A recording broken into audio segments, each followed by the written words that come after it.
Hi friends, welcome to ತಂuswayamaduge. ಇವತ್ತಿನ ರೆಸಿಪಿನಲ್ಲಿ ಬಾಣಂತಿಯರಿಗೋಸ್ಕರ ವಿಶೇಷವಾಗಿ ಒಂದು ರೈಸ್ ರೆಸಿಪಿಯನ್ನು ಮಾಡೋದು ತೋರಿಸ್ತಾ ಇದ್ದೀನಿ. ತುಂಬ ಚೆನ್ನಾಗಿರುತ್ತೆ ಟೇಸ್ಟು. ಬನ್ನಿ ಹಾಗಿದ್ರೆ ಹೇಗೆ ಮಾಡೋದು ಅಂತ ನೋಡೋಣ. ಬಾಣಂತಿ ಸ್ಪೆಷಲ್ ರೈಸ್ ಮಾಡಲಿಕ್ಕೆ ಮೊದಲನೇದಾಗಿ ನಾನಿಲ್ಲಿ ಅಕ್ಕಿಯನ್ನು ತೊಗೊಂಡಿದ್ದೀನಿ. 1 ಕಪ್ ಆಗುವಷ್ಟು ಅಕ್ಕಿ. ಹಾಗೆ ಪಲಾವ್ ಎಲೆ ನೋಡಿ, ಈ ಥರ ಪಲಾವ್ ಎಲೆ ನೀವೇನಾದರೂ ಮನೇಲಿ ಬೆಳೆಸಿದರೆ ಈ ಥರ ಅಕ್ಕಿ ಡಬ್ಬದಲ್ಲಿ ಹಾಕಿಟ್ಬಿಟ್ರೆ ತುಂಬ ಚೆನ್ನಾಗಿ ಪರಿಮಳವಾಗಿರುತ್ತೆ. ಅಕ್ಕಿನ ತೊಳೆದಿಟ್ಕೊಂಡಿದ್ದೀನಿ. ಇವಾಗ ಮತ್ತೊಂದು ಕಡೆ ಕುಟ್ಟಾಣಿಗೆ ನೋಡಿ ಅರ್ಧಕ್ಕಿಂತ ಕಡಿಮೆ ಚಕ್ಕೆ ಹಾಕ್ಕೊಂಡಿದ್ದೀನಿ. ಒಂದು 4 ಲವಂಗ ಹಾಕ್ಕೊಂಡಿದ್ದೀನಿ. ಹಾಗೆ ಒಂದು 2 ಏಲಕ್ಕಿ ಕೂಡ ನಾನಿಲ್ಲಿ ಹಾಕ್ಕೊಳ್ತಾ ಇದ್ದೀನಿ. ಹಾಕೊಂಡು ನೋಡಿ ಚೆನ್ನಾಗಿ ಇದನ್ನು ಪೌಡ್ರ್ ಮಾಡ್ಕೋಬೇಕು, ಕುಟ್ಟಿ ಪೌಡ್ರ್ ಮಾಡ್ಕೋಬೇಕು. ನೀವು ಬೇಕಿದ್ದರೆ ಮಿಕ್ಸರ್ ಜಾರ್ಗೆ ಜಾಸ್ತಿ ಪ್ರಮಾಣದಲ್ಲಿ ಹಾಕ್ಕೊಂಡು ನೀವು ಪೌಡ್ರ್ ಮಾಡ್ಕೊಂಡು ಒಂದು ಬಾಕ್ಸಲ್ಲಿ ಹಾಕ್ಕೊಂಡು ಇಟ್ಕೋಬೋದು. ನೋಡಿ ಈ ಥರ ನುಣ್ಣಗೆ ಪೌಡ್ರ್ ಮಾಡ್ಕೊಂಡು ಇಟ್ಕೊಂಡಿದ್ದೀನಿ. ಇವಾಗ ಇದನ್ನು ಸೈಡಲ್ಲಿ ಎತ್ತಿಟ್ಕೊಳ್ಳೋಣ. ಇದನ್ನು ಎಲ್ಲಿ ಬಳಸಬೇಕು ಅನ್ನೋದನ್ನು ನಾನು ತೋರಿಸ್ತಾ ಹೋಗ್ತೀನಿ ಮಾಡ್ತಾ. ನೋಡಿ ನಾನು ಒಂದು ಕುಕ್ಕರಲ್ಲಿ ಮಾಡ್ಕೊಳ್ತಾ ಇರೋದ್ರಿಂದ ಕುಕ್ಕರ್ಗೆ ನೋಡಿ 1 ಟೇಬಲ್ ಸ್ಪೂನ್ ಆಗೋಷ್ಟು ತುಪ್ಪವನ್ನು ಹಾಕ್ಕೊಳ್ತಾ ಇದ್ದೀನಿ. ಈ ಬಾಣಂತಿ ಅವ್ರಿಗೆ ಮಾಡಿಕೊಡ್ಬೇಕಂದ್ರೆ ತುಪ್ಪನೇ ಬಳಸಬೇಕಾಗತ್ತೆ, ಎಣ್ಣೆಯನ್ನು ಹಾಕ್ಕೊಂಡು ಮಾಡಬೇಡಿ. ಸ್ವಲ್ಪ ತುಪ್ಪನೇ ಹಾಕ್ಕೊಂಡು, ಸ್ವಲ್ಪ ಜಾಸ್ತಿ ಹಾಕಿದ್ರೂ ಪರವಾಗಿಲ್ಲ, ಸ್ವಲ್ಪ ಜಾಸ್ತಿ ತುಪ್ಪನೇ ಹಾಕ್ಕೊಂಡು ಮಾಡಿಕೊಡ್ಬೇಕು. 1 ಗೆಡ್ಡೆ ಬೆಳ್ಳುಳ್ಳಿನ ಸಿಪ್ಪೆ ಬಿಡಿಸಿ ಹಾಕ್ಕೊಂಡಿದ್ದೀನಿ. ಎಣ್ಣೆನಲ್ಲಿ ಡೈರೆಕ್ಟಾಗಿ ಫ್ರೈ ಮಾಡ್ಕೊಳ್ತಾ ಇದ್ದೀನಿ. ಎಣ್ಣೆಯಲ್ಲಿ ಚೆನ್ನಾಗಿ ಕುದಿಬೇಕು ಈ ಬೆಳ್ಳುಳ್ಳಿ. ಇದಕ್ಕೆ ನೋಡಿ ಶುಂಠಿ ಬೆಳ್ಳುಳ್ಳಿ ಪೇಸ್ಟು ಜಾಸ್ತಿ ಅಲ್ಲ, ಸ್ವಲ್ಪ ಒಂದು ಅರ್ಧ ಟೀ ಸ್ಪೂನಷ್ಟು ಹಾಕ್ಕೊಂಡಿದ್ದೀನಿ ಶುಂಠಿ ಬೆಳ್ಳುಳ್ಳಿ ಪೇಸ್ಟು. ಅಥವಾ ನೀವು ಸ್ಕಿಪ್ ಕೂಡ ಮಾಡ್ಕೋಬೋದು, ಏನು ತೊಂದರೆ ಇಲ್ಲ. ಶುಂಠಿ ಬೆಳ್ಳುಳ್ಳಿ ಪೇಸ್ಟು ಟೇಸ್ಟ್ಗೆ ಹಾಕ್ಕೊಂಡಿದ್ದೀನಿ. ಹಾಗೆಯೇ ಆವಾಗಲೇ ಕುಟ್ಟಿಟ್ಕೊಂಡಂಥ ಮಸಾಲೆ ಏನಿದೆ ನೋಡಿ ಅದನ್ನು ಕೂಡ ಹಾಕ್ಕೊಂಡಿದ್ದೀನಿ, ಒಂದು ಅರ್ಧ ಟೀ ಸ್ಪೂನ್ ಆಗೋಷ್ಟು.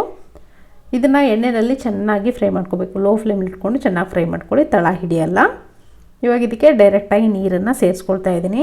ನೀರನ್ನು ಅಕ್ಕಿ ಎಷ್ಟು ತೊಗೊಳ್ತೀರೋ ಅದರ 2 ಪ್ರಮಾಣದಲ್ಲಿ ನೀರನ್ನು ನೀವು ತೊಗೋಬೇಕಾಗುತ್ತೆ. ನಾನು 1 ಕಪ್ ಆಗೋಷ್ಟು ಅಕ್ಕಿಯನ್ನು ನೆನೆಸಿಟ್ಕೊಂಡಿದ್ದೀನಿ ತೊಳೆದು. ಇದಕ್ಕೆ 2 ಕಪ್ ಆಗೋಷ್ಟು ನೀರನ್ನು ಸೇರಿಸ್ಕೊಂಡಿದ್ದೀನಿ. ಇವಾಗ ನೋಡಿ, ಇವಾಗ ಉಪ್ಪು ರುಚಿಗೆ ಎಷ್ಟು ಬೇಕಷ್ಟು ನೋಡಿಕೊಂಡು ಇದಕ್ಕೆ ಉಪ್ಪನ್ನು ಸೇರಿಸ್ಕೊಳ್ತಾ ಇದ್ದೀನಿ. ಉಪ್ಪು ಹಾಕ್ಕೊಂಡು ಚೆನ್ನಾಗಿ ಕುದಿಯಕ್ಕೆ ಬಿಡಿ. ಇದಕ್ಕೆ ಮತ್ತಿನ್ನೇನು ಹಾಕೋ ಅಗತ್ಯ ಇಲ್ಲ. ಬೇಕಿದ್ರೆ ನೀವು ಸ್ವಲ್ಪ ಸಣ್ಣದಾಗಿ ಕಟ್ ಮಾಡಿಕೊಂಡು ಕೊತ್ತಂಬರಿ ಸೊಪ್ಪನ್ನು ಹಾಕ್ಕೋಬೋದು. ಹಾಗೆಯೇ ಈಗ ಒಗ್ಗರಣೆಗೆ ಒಂದು ಅರ್ಧದಷ್ಟು ಈರುಳ್ಳಿ ಕೂಡ ಹಾಕ್ಕೋಬೋದು, ಏನು ತೊಂದರೆ ಇಲ್ಲ. ನಾನು ಇಲ್ಲಿ ಈರುಳ್ಳಿನ ಸ್ಕಿಪ್ ಮಾಡಿದ್ದೀನಿ. ಬಾಣಂತಿಯರಿಗೆ ಮಾಡಬೇಕಾದ್ರೆ ಈ ಥರ ಸಿಂಪಲ್ಲಾಗೆ ಮಾಡಿಕೊಡ್ಬೇಕು ಅನ್ನೋ ಕಾರಣಕ್ಕೆ ಸ್ವಲ್ಪ ಕೊತ್ತಂಬರಿ ಸೊಪ್ಪನ್ನು ಹಾಕ್ಕೊಳ್ತಾ ಇದ್ದೀನಿ. ಇದು ಕೂಡ ಆಪ್ಷನಲ್ಲು, ಬೇಕಿದ್ದರೆ ಹಾಕ್ಕೋಬೋದು, ಇಲ್ಲಾಂದರೆ ನೀವು ಸ್ಕಿಪ್ ಮಾಡ್ಕೋಬೋದು.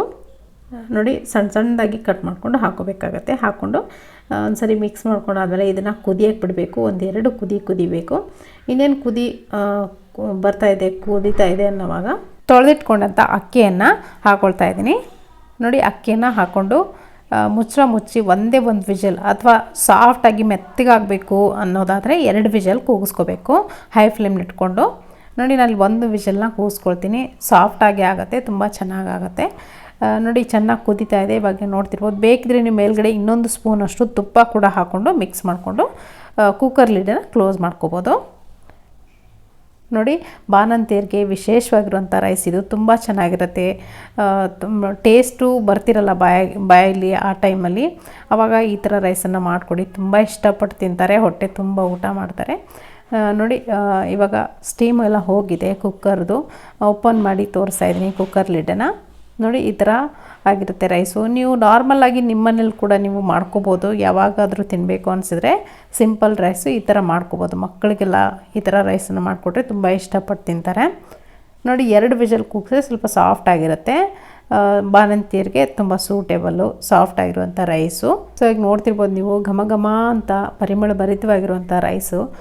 ಇದು ಬಾಣಂತಿಯರಿಗೆ ಇಷ್ಟ ಆಗುತ್ತೆ. ಒಂದು ತುತ್ತು ಜಾಸ್ತಿನೇ ಊಟ ಮಾಡ್ತಾರೆ ಅಂತ ಹೇಳ್ಬೋದು. ಆ ಟೈಮಲ್ಲಿ ಊಟ ಜಾಸ್ತಿ ಹೋಗ್ತಿರಲ್ಲ ಕೆಲವೊಬ್ಬರಿಗೆ. ಹಾಗಾಗಿ ಈ ಥರ ಒಂದು ಮಾಡಿಕೊಟ್ರೆ ತುಂಬ ಇಷ್ಟಪಟ್ಟು ತಿಂತಾರೆ, ಸ್ವಲ್ಪ ಜಾಸ್ತಿ ಪ್ರಮಾಣದಲ್ಲಿ ತಿಂತಾರೆ. ಇದ್ರ ಜೊತೆಗೆ ಬೇಯಿಸಿರುವಂಥ ಮೊಟ್ಟೆ, ಹಾಗೆ ಅರಿಶಿನ ಉಪ್ಪು ಹಾಕಿ ಬೇಯಿಸಿರುವಂಥ ಚಿಕನ್ ಕೂಡ ನೀವು ಸರ್ವ್ ಮಾಡ್ಬೋದು. ಬಾಣಂತಿಯರಿಗೆ ತುಂಬ ಇಷ್ಟ ಆಗುತ್ತೆ. ಆವಾಗ ಟೇಸ್ಟ್ ಕೂಡ ಒಂದು ಸ್ವಲ್ಪ ಜಾಸ್ತಿ ಆಗುತ್ತೆ ಅಂತ ಹೇಳ್ಬೋದು. ನಾನಿಲ್ಲಿ ಇದನ್ನು ಸರ್ವ್ ಮಾಡ್ಕೊಳ್ತಾ ಇದ್ದೀನಿ. ಬೇಯಿಸಿರುವಂಥ ಮೊಟ್ಟೆ ಜೊತೆಗೆ ನಾನಿಲ್ಲಿ ಸರ್ವ್ ಮಾಡಿ ತೋರಿಸ್ತಾ ಇದ್ದೀನಿ ನಿಮಗೆ. ಖಂಡಿತವಾಗ್ಲೂ ನೀವು ಕೂಡ ನಿಮ್ಮಲ್ಲಿ ಮಾಡಿಕೊಡಿ. ಬಾಣಂತಿಯರು ಏನಾದರೂ ಇದ್ದರೆ ತುಂಬ ಇಷ್ಟಪಟ್ಟು ತಿಂತಾರೆ, ಒಂದು ತುತ್ತು ಜಾಸ್ತಿನೇ ತಿಂತಾರೆ ಅಂತ ಹೇಳ್ಬೋದು. ಸೊ ನೋಡಿ ನಾನಿಲ್ಲಿ ಮನೇಲಿ ಮಾಡ್ಕೊಂಡಿರೋದ್ರಿಂದ ಒಂದು ಆಲೂ ಕುರ್ಮಾ ಮಾಡಿದ್ದೆ, ಅದ್ರ ಜೊತೆ ತುಂಬ ಚೆನ್ನಾಗಿತ್ತು ಟೇಸ್ಟು. ಮೇಲ್ಗಡೆ ತುಪ್ಪ ಹಾಕ್ಕೊಂಡು ಈ ಥರ ಸರ್ವ್ ಮಾಡಿದರೆ ತುಂಬ ರುಚಿಯಾಗಿರುತ್ತೆ. ಖಂಡಿತ ನೀವು ಕೂಡ ಇದನ್ನು ನೋಡಾದ್ಮೇಲೆ ಮಾಡ್ಕೊಳ್ತೀರಾ ಅಂದ್ಕೊಂಡಿದ್ದೀನಿ. ಮಾಡಿಕೊಂಡು ಹೇಗಿತ್ತು ಅಂತ ಅಭಿಪ್ರಾಯ ತಿಳಿಸೋದನ್ನು ಮರಿಬೇಡಿ. ಇವತ್ತಿನ ಈ ರೆಸಿಪಿ ನಿಮಗೆ ಖಂಡಿತ ಇಷ್ಟ ಆಗಿದೆ ಅಂದ್ಕೊಳ್ತೀನಿ. ಇಷ್ಟ ಆಗಿದ್ರೆ ಒಂದು ಲೈಕ್ ಮಾಡೋದನ್ನು ಮರಿಬೇಡಿ.